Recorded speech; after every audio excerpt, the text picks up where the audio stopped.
ರಾತ್ರಿ ಸಿದ್ಧಗಂಗಾ ಶ್ರೀಗಳ ಬಿಪಿ ಹಾಗೂ ಹಾರ್ಟ್ ರೇಟ್ನಲ್ಲಿ ಏರುಪೇರಾಗಿತ್ತು. ಅಗತ್ಯ ಚಿಕಿತ್ಸೆ ನೀಡಿದ ನಂತರ ಈಗ ಶ್ರೀಗಳ ದೇಹದಲ್ಲಿ ಎಲ್ಲವೂ ನಾರ್ಮಲ್ ಇದೆ ಅಂತ ಶ್ರೀಗಳ ಆಪ್ತ ವೈದ್ಯ ಡಾಕ್ಟರ್ ಪರಮೇಶ್ ಹೇಳಿದ್ದಾರೆ. ಶ್ರೀಗಳ ದೇಹದಲ್ಲಿ ಸೋಂಕಿನ ಅಂಶ ಕಡಿಮೆಯಾಗಿದೆ, ಆದರೆ ದೇಹದಲ್ಲಿ ಪ್ರೋಟೀನ್ ಅಂಶ ಉತ್ಪತ್ತಿಯಾಗ್ತಿಲ್ಲ. ಇದರಿಂದಾಗಿ ಶ್ರೀಗಳ ಚೇತರಿಕೆ ವಿಳಂಬವಾಗ್ತಿದೆ ಅಂತ ತಿಳಿಸಿದ್ದಾರೆ. ಆಸ್ಪತ್ರೆಯಂತೆ ಮಠದಲ್ಲೂ ಶ್ರೀಗಳಿಗೆ ಚಿಕಿತ್ಸೆ ನೀಡಲಾಗ್ತಿದ್ದು, ಶ್ರೀಗಳ ಆರೋಗ್ಯ ಯಥಾಸ್ಥಿತಿ ಮುಂದುವರೆದಿದೆ. ಶ್ರೀಗಳು ಇಚ್ಛಾಮರಣಿ, ಭಗವಂತ ಏನು ಹೇಳ್ತಾನೋ ಅದರಂತೆ ಅವರು ನಡೆದುಕೊಳ್ತಾರೆ ಅಂತ ಬಿಎಸ್ ಯಡಿಯೂರಪ್ಪ ಹೇಳಿದ್ದಾರೆ. ಶ್ರೀಗಳ ದರ್ಶನದ ಬಳಿಕ ಮಾತನಾಡಿದ ಅವರು, ಕಿರಿಯ ಶ್ರೀಗಳು ತುಂಬಾ ನೊಂದುಕೊಂಡಿದ್ದಾರೆ. ಅವರಿಗೆ ಧೈರ್ಯ ಹೇಳಿ ಸಂಜೆವರೆಗೂ ನಾನು ಇಲ್ಲೇ ಇರ್ತೀನಿ ಅಂತ ತಿಳಿಸಿದ್ದಾರೆ. ಜನವರಿ 14ರ ನಂತರ ಏನೋ ಆಗಿಬಿಡುತ್ತೆ ಅಂತ ಸಂಕ್ರಾಂತಿ ಮಾಡೋಕೆ ಹೋಗಿದ್ದ ಬಿಜೆಪಿ ನಾಯಕರಿಗೆ ಸಂಭ್ರಾಂತಿಯಾಗಿದೆ ಅಂತ ಸಿಎಂ ಕುಮಾರಸ್ವಾಮಿ ಬಿಜೆಪಿ ವಿರುದ್ಧ ಹರಿಹಾಯ್ದಿದ್ದಾರೆ. ಹೊಸ ವರ್ಷಕ್ಕಾಗಿ ನನ್ನ ಮಗನೊಡನೆ 3 ದಿನ ಹೊರಗೆ ಹೋಗಿದ್ದಕ್ಕೆ ಯಡಿಯೂರಪ್ಪ ಕೂಗಾಡಿದ್ರು. ಆದ್ರೀಗ ಹರಿಯಾಣದ ಗುರುಗ್ರಾಮದಲ್ಲಿ ಶಾಸಕರನ್ನ ಕರ್ಕೊಂಡು ಹೋಗಿ ಬರ ಅಧ್ಯಯನ ಮಾಡ್ತಿದ್ದಾರಾ ಅಂತ ಸಿಎಂ ಪ್ರಶ್ನಿಸಿದ್ದಾರೆ.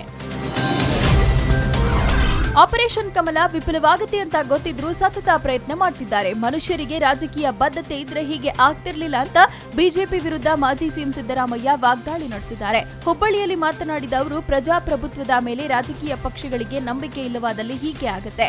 ಆಪರೇಷನ್ ಅನ್ನೋದು ಪ್ರಜಾಪ್ರಭುತ್ವಕ್ಕೆ ರೋಗ ಇದ್ದಂತೆ ಅಂತ ಅವರು ಟೀಕಿಸಿದ್ದಾರೆ. ಮಂತ್ರಿಗಿರಿ ಸಿಗದಿದ್ರೂ ಪರವಾಗಿಲ್ಲ, ಸರ್ಕಾರ ನಡೆಯೋದು ಬಹಳ ಮುಖ್ಯ ಅಂತ ಸಚಿವ ಸ್ಥಾನ ಆಕಾಂಕ್ಷಿ ರಾಮಲಿಂಗಾರೆಡ್ಡಿ ಹೇಳಿದ್ದಾರೆ. ಪಕ್ಷದಲ್ಲಿ ಕೆಲವೊಂದು ಅಸಮಾಧಾನ ಇರುವುದು ಸತ್ಯ, ಆದರೆ ಆಪರೇಷನ್ ಕಮಲ ಯಾವುದೇ ರೀತಿ ಸಕ್ಸಸ್ ಆಗಿಲ್ಲ. ಸದ್ಯದ ಸಮಸ್ಯೆ ಬಗೆಹರಿಸಲು ರಾಜ್ಯ ಉಸ್ತುವಾರಿ ಕೆಸಿ ವೇಣುಗೋಪಾಲ್ ಆಗಮಿಸಿದ್ದು, ಅವರೇ ಎಲ್ಲ ಅಸಮಾಧಾನಗಳನ್ನ ಶಮನ ಮಾಡ್ತಾರೆ ಎಂದಿದ್ದಾರೆ. ಬಿಜೆಪಿಯ ಆಪರೇಷನ್ ಕಮಲಕ್ಕೆ ತೀವ್ರ ಆಕ್ರೋಶಗೊಂಡಿರುವ ಕಾಂಗ್ರೆಸ್ ಕಾರ್ಯಕರ್ತರು ಶಿವಮೊಗ್ಗದ ವಿನೋಬಾ ನಗರದಲ್ಲಿರುವ ಬಿಎಸ್ವೈ ನಿವಾಸಕ್ಕೆ ಮುತ್ತಿಗೆ ಹಾಕಿ ಪ್ರತಿಭಟನೆ ನಡೆಸಿದ್ದಾರೆ. ಅಲ್ಲದೆ ಯಡಿಯೂರಪ್ಪ ಹಾಗೂ ಈಶ್ವರಪ್ಪರನ್ನ ಹುಚ್ಚಾಸ್ಪತ್ರೆಗೆ ಸೇರಿಸಿ ನರರೋಗ ತಜ್ಞರಿಂದ ತಪಾಸಣೆ ಮಾಡಿಸಬೇಕು ಅಂತ ಮೆಗ್ಗಾನ್ ಆಸ್ಪತ್ರೆಯ ಒಪಿಡಿ ಚೀಟಿ ಹಿಡಿದು ಕಾರ್ಯಕರ್ತರು ಆಕ್ರೋಶ ವ್ಯಕ್ತಪಡಿಸಿದ್ದಾರೆ. ಅನಾಥ ಮಗುವಿಗೆ ಎದೆಹಾಲುಣಿಸಿ ಪೊಲೀಸ್ ಪೇದೆಯೊಬ್ಬರು ಮಾನವೀಯತೆ ಮೆರೆದಿದ್ದಾರೆ. ನಿನ್ನೆ ಜಿಕೆವಿಕೆ ಉದ್ಯಾನವನದ ಬಳಿ ಅನಾಥ ಹೆಣ್ಣು ಮಗು ಸಿಕ್ಕಿದ್ದು, ಮಗುವನ್ನ ಸರ್ಕಾರಿ ಆಸ್ಪತ್ರೆಗೆ ದಾಖಲಿಸಲಾಗಿತ್ತು. ಈ ವೇಳೆ ಹಾಲು ಮತ್ತು ಗ್ಲೂಕೋಸ್ ಇಲ್ಲದೆ ಬಳಲುತ್ತಿದ್ದ ಮಗು ಕಂಡು ಅಲ್ಲೇ ಇದ್ದ ಯಲಹಂಕ ಠಾಣೆಯ ಪೊಲೀಸ್ ಪೇದೆ ಸಂಗೀತಾ ಹಳಿಮನಿ ಮಗುವಿಗೆ ಹಾಲುಣಿಸಿದ್ರು. ಸದ್ಯ ಮಗು ಆರೋಗ್ಯವಾಗಿದ್ದು ವಾಣಿವಿಲಾಸ್ ಆಸ್ಪತ್ರೆಗೆ ಶಿಫ್ಟ್ ಮಾಡಲಾಗಿದೆ.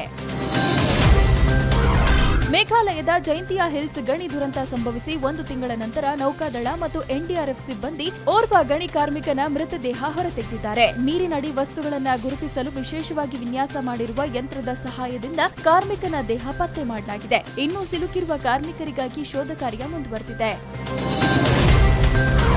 ಹೇಮಂತ್ ಎಂ ರಾವ್ ನಿರ್ದೇಶನದ ಕವಲುದಾರಿ ಚಿತ್ರ ಇದೇ ಫೆಬ್ರವರಿ ಕೊನೆ ವಾರದಲ್ಲಿ ಶಿವರಾತ್ರಿ ಹಿನ್ನೆಲೆ ಬಿಡುಗಡೆಯಾಗ್ತಿದೆ. Power star Puneeth Rajkumar PRK banner ಅಡಿಯಲ್ಲಿ ಈ ಸಿನಿಮಾ ರೆಡಿಯಾಗ್ತಿದೆ. ಇನ್ನು ಚಿತ್ರದಲ್ಲಿ ಅನಂತ್ ನಾಗ್ ನಿವೃತ್ತ ಪೊಲೀಸ್ ಅಧಿಕಾರಿಯಾಗಿದ್ದು, ನಟ ರಿಷಿ ಪೊಲೀಸ್ ಅಧಿಕಾರಿಯಾಗಿ ಕಾಣಿಸಿಕೊಂಡಿದ್ದಾರೆ.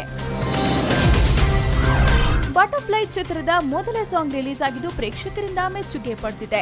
ಬಟರ್ಫ್ಲೈ ಚಿತ್ರದ ಕನ್ನಡ ಅವತರಣಿಕೆಯಲ್ಲಿ ಪಾರುಲ್ ಯಾದವ್ ನಾಯಕಿಯಾಗಿದ್ದು, ಚಿತ್ರದಲ್ಲಿ ಪಾರುಲ್ ಮದುವೆ ಸಂದರ್ಭದ ಹಾಡು ಈಗ ರಿಲೀಸ್ ಆಗಿದೆ. ನಾಳೆ ನಮ್ಮ ಮನೆಯಲ್ಲೊಂದು ಅನ್ನೋ ಈ ಹಾಡನ್ನ ಯೋಗರಾಜ್ ಭಟ್ ಬರೆದಿದ್ದು, ಅಮಿತ್ ತ್ರಿವೇದಿ ಸಂಗೀತ ನೀಡಿದ್ದಾರೆ. ಹಾಡಿಗೆ ಜೆಸಿ ಗಿಫ್ಟ್ ಹಾಗೂ ಅನನ್ಯ ಭಟ್ ಧ್ವನಿ ನೀಡಿದ್ದಾರೆ.